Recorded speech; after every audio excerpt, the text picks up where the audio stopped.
On est en compagnie du jeune auteur de la région, Kevin Girard, qui nous présente son tout dernier roman, un livre, son 5e livre en fait, de la série Fabuleux, Le Trésor, c'est par là. Alors, bienvenue à l'émission, Kevin. Ça va bien ce matin? Oui, ça va très bien. Écoute, ton 5e livre déjà, puis concrètement, dans la dernière année, c'est même, c'est ton deuxième de cette année, là, parce qu'on s'était rencontrés cet automne Ouais, pour... si on calcule les saisons littéraires automne-hiver, là, c'est mon deuxième. Dans le Ah, fond, OK. c'est mon premier cette année, mais ça fait déjà 2 ans là, que j'en sors 2 par année, Ouais, toujours ouais. dans les mêmes collections. Ben, Donc, ben, au moins pour la série Fabuleux, pour ton, je pense que t'en sors pratiquement un par année de la série. ouais, c'est ça. Depuis, là, c'est le troisième tome, dans le fond. Depuis, chacun des tomes a été espacé d'un an. Là. Donc, Ah, OK. le premier était en 2013, deuxième 2014, là, on sort en 2015 le troisième. Ah, OK. Avant de parler de ton nouveau livre que tu nous présentes, j'aimerais qu'on revoie un peu. Il t'est arrivé beaucoup de choses depuis que tu es dans l'univers de la littérature, puis également jeune auteur. On est moins familier avec ça, donc je pense que tu représentes un nouvel aspect de la littérature. Depuis que tu as sorti tes premiers livres, tu as participé à des salons du livre, tu as vécu plusieurs expériences. Ça ressemble à quoi ton parcours depuis que tu étais un auteur? Oui, bien c'est ça. Moi, depuis 2007 que je fais des salons du livre quand même, j'ai été très présent ici au Saguenay en tant que bénévole, en tant que Ouais. représentant, en tant que... Et j'en avais fait déjà aussi des salons du livre ailleurs, mais quand j'ai publié mon premier tome, qui est Le Fabuleux, la princesse et moi, tout de suite, ça a été... c'était différent de passer en arrière du kiosque puis d'être maintenant en arrière de sa table de signature. Je me rappelle mon premier salon du livre que j'ai fait en tant qu'auteur. J'étais gêné comme ça se peut pas. Puis moi, gêné, c'est presque impossible, là. Mais là, tout d'un coup, j'étais gelé. Il y avait des enfants qui venaient pour acheter mon livre ou des enfants qui venaient pour prendre des informations. J'étais incapable de parler de mes œuvres, incapable de parler de mon livre. Donc, j'ai dû apprendre à, en quelque sorte, vendre, mais aussi en quelque sorte à communiquer avec les lecteurs, avec les Ouais. jeunes lecteurs, ce que je n'étais pas nécessairement habitué avec les jeunes. Donc, j'ai appris ça au cours des différents salons du livre. J'ai appris un peu comment ça fonctionne dans les salons du livre. Et un autre aspect qui a développé aussi, que j'ai développé, c'est l'animation. Parce que depuis 2 ans que maintenant, ça fait plusieurs animations que j'anime dans les écoles ou dans les salons du livre aussi, donc avec plusieurs jeunes, un groupe de jeunes. Donc, on va parler d'un sujet précis, on va parler de personnages, on va Ouais. parler de l'histoire, je vais leur faire un petit extrait de mes livres et tout ça. Et j'ai appris à être moi-même, à trouver un peu mon style d'animation. Bon, je suis un peu surexcité, là. Puis les jeunes, des fois, se demandent c'est qui cette bébête étrange-là. Mais donc, c'est ça. Donc, j'ai appris à faire ça. J'ai appris à donner des entrevues aussi en ce moment. Je te donne une entrevue. Ouais. Ça, je faisais pas ça avant en tant que représentant ou comme bénévole au salon. Donc, tout ça, ça m'a apporté, en fait, une passion Ouais. supplémentaire par rapport à la littérature et ça m'a confirmé que c'est un milieu que j'adore baigner dedans. C'est ce milieu-là que je voudrais vivre là-dedans pendant des années, là, tu sais. Fait que ça coule dans tes veines, ça. Oui, C'est exactement. naturel Les mots de te coulent dans mes retrouver veines, dans puis le milieu littéraire. oui. Pour en revenir avec tes animations que tu fais dans les écoles, je trouve cet aspect-là intéressant. Est-ce que tu as une plus grande facilité à développer un lien avec les jeunes, étant donné que tu es toi-même un jeune auteur? On est plus familier, c'est ça, avec des... je me souviens quand on était jeune, des fois, il y a des auteurs d'un certain âge qui venaient nous rencontrer. Est-ce que c'est à ton avantage, tu Euh, crois? Ça dépend parce que les jeunes, bon, c'est sûr que moi, j'ai des tout petits, là. J'ai des gens du primaire, Ouais. pas nécessairement du secondaire. Peut-être avec ceux du secondaire, j'ai plus de facilité à communiquer parce que notre génération est tout proche, là. Ouais. Moi, j'ai un compte Facebook aussi depuis longtemps, puis je texte au max aussi, là.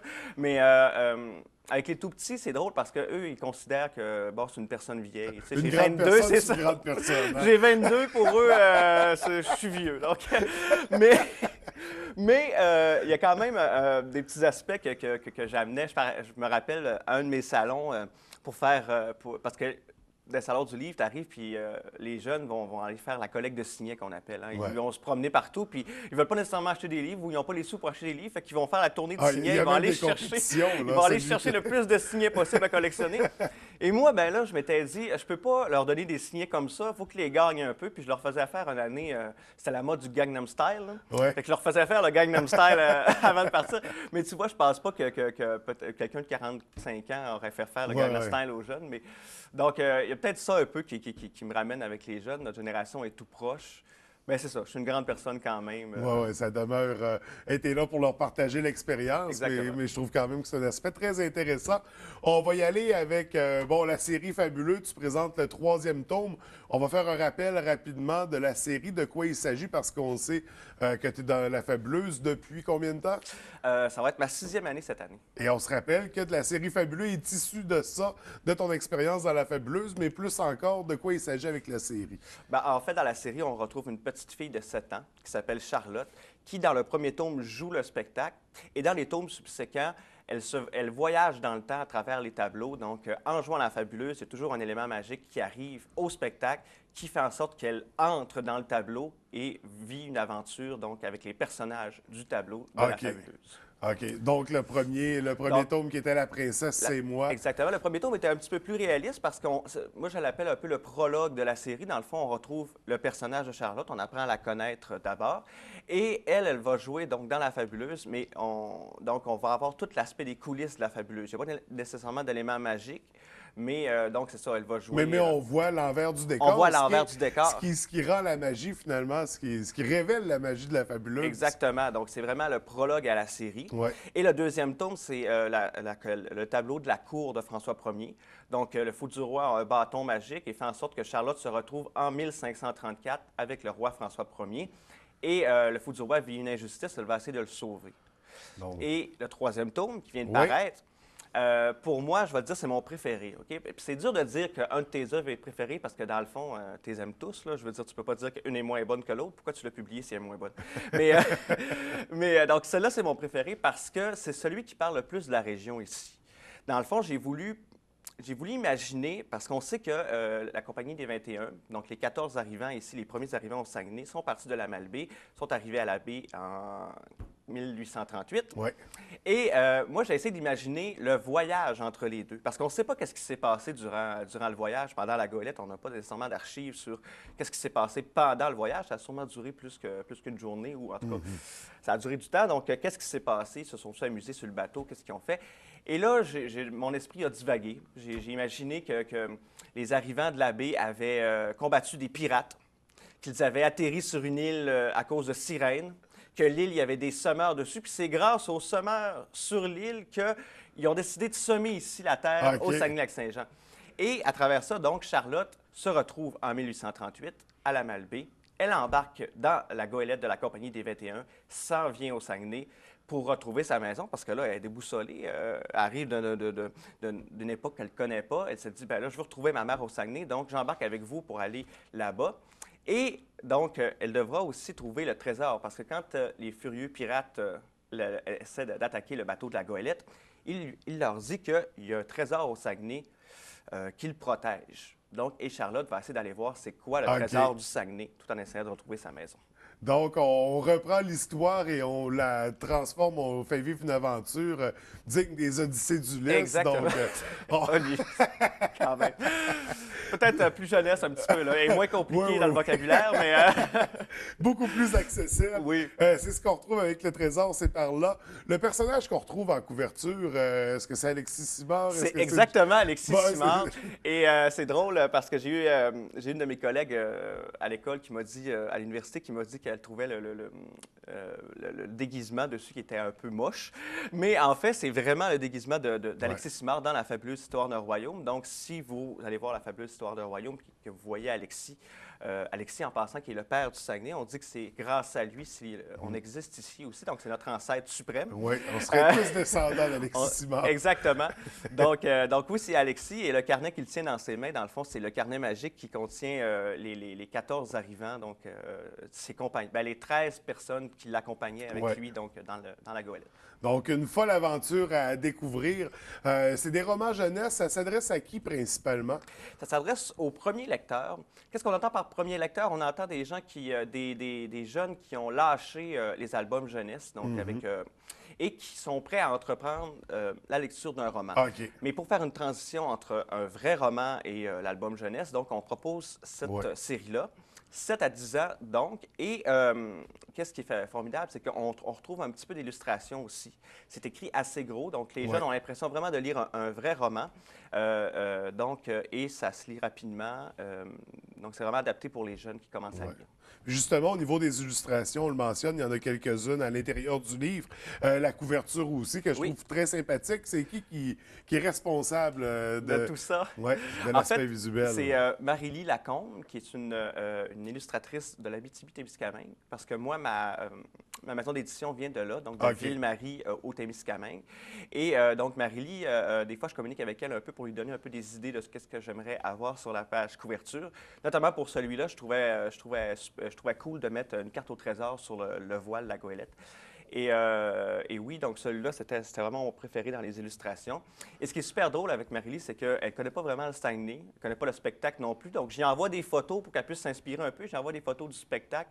Et souvent, ben, ce qui arrive, donc, c'est exactement ce que je voulais Ouais. dans le livre. Fait que c'est vraiment inspiration de A à Z de la fabuleuse histoire d'un royaume. Oui, exactement. Fabuleuse auquel tu poursuis ton aventure cette année? Oui, et aussi, les romans vont être en vente là-bas. L'année Ah, OK. passée, on avait fait ça, donc on avait mis les deux romans de Fabuleux en vente durant le spectacle, donc soit pendant l'entracte, après ou avant le spectacle. Moi, je suis toujours là une demi-heure avant le spectacle pour signer, rencontrer les gens, puis signer si des fois certains veulent une signature. Et cette année, on va répéter l'expérience, donc les 3 tomes seront en vente à la Fabuleuse Histoire d'un Royaume cet été. Donc, génial, ça sera surveillé également cet été. Et j'aimerais savoir, on parle d'une série depuis tantôt. Il y en a 3. Si ça s'arrêtait là, on parlerait d'une trilogie. Une trilogie. Donc, il y a des suites à surveiller. Probablement qu'on va parler d'une quadrilogie. OK, OK. Probablement que la dernière, ça sera l'année prochaine. J'aimerais parler du déluge l'année prochaine. Donc là, on va vraiment sauter. On revient dans l'ère moderne, Ouais. dans le fond, parce que c'est en 96. Et j'aimerais parler du déluge. Peut-être que Charlotte va faire une aventure dans les eaux du Saguenay pour essayer de trouver le fameux coffre-fort de la caisse Ouais. de Saint-Alexis ou la caisse de fromage en crotte de l'abbé. Donc, Charlotte qui est jeune, là, qui n'a pas vécu le déluge. Qui n'a pas vécu le déluge, ou en tout cas, peut-être qui est né au déluge, on ne sait Ah, pas, elle pourrait être née. peut-être, ouais. Donc c'est ça. On voudrait prendre une pause pour cette série-là, continuer à écouler les stocks, faire vivre la série, sans nécessairement... Parce que quand tu rajoutes un titre à la série, alors on vend un nouveau tome et tout. Donc, on voudrait peut-être faire vendre la série comme elle est maintenant et regarder par la suite les suites qu'il peut y avoir. Et qui sait, peut-être qu'un jour, ça sera transformé en version télévisuelle ou peut-être que l'aventure ira encore plus En tout loin. cas, la Fabuleuse sera très content que ce soit en visuel, télévisuel. Écoute, Kevin, c'est toujours un plaisir de te recevoir. Je voulais faire une petite parenthèse parce que tu es auteur, tu diriges également dans l'enseignement. Oui. Et tu t'en vas justement cette semaine vivre une expérience complètement loufoque en Belgique, des stages en enseignement. C'est aussi ta passion, ton domaine. Tu veux te diriger là-dedans principalement ou... Oui, c'est vraiment ce que je veux faire dans la vie, là, enseigner. Et là, j'ai de l'urticaire parce que jeudi, je pars en Belgique, dans le fond, à Bruxelles, pendant 2 mois. OK. Je vais enseigner 6 semaines dans une école belge, qui est l'école de Crolly, à pédagogie particulière. Et ça, c'est grâce à l'université, une bourse mobilité qui est offerte par l'université. Et je vais avoir 2 semaines aussi de voyage entre-temps, pack-sac sur le dos, à faire quelques pays d'Europe. Et j'ai jamais pris l'avion, j'ai jamais voyagé de moi-même, donc c'est ça. Je suis nerveux, mais j'ai terriblement hâte en ce moment. Donc, une belle aventure à l'horizon qui sait, peut-être t'inspireront d'une prochaine série Exactement. de romans. Donc, on va surveiller ça de très près. Kevin, on te souhaite un beau voyage, beaucoup de succès avec ton nouveau tome, puis au plaisir de se rencontrer à nouveau pour la suite. Merci beaucoup. Merci.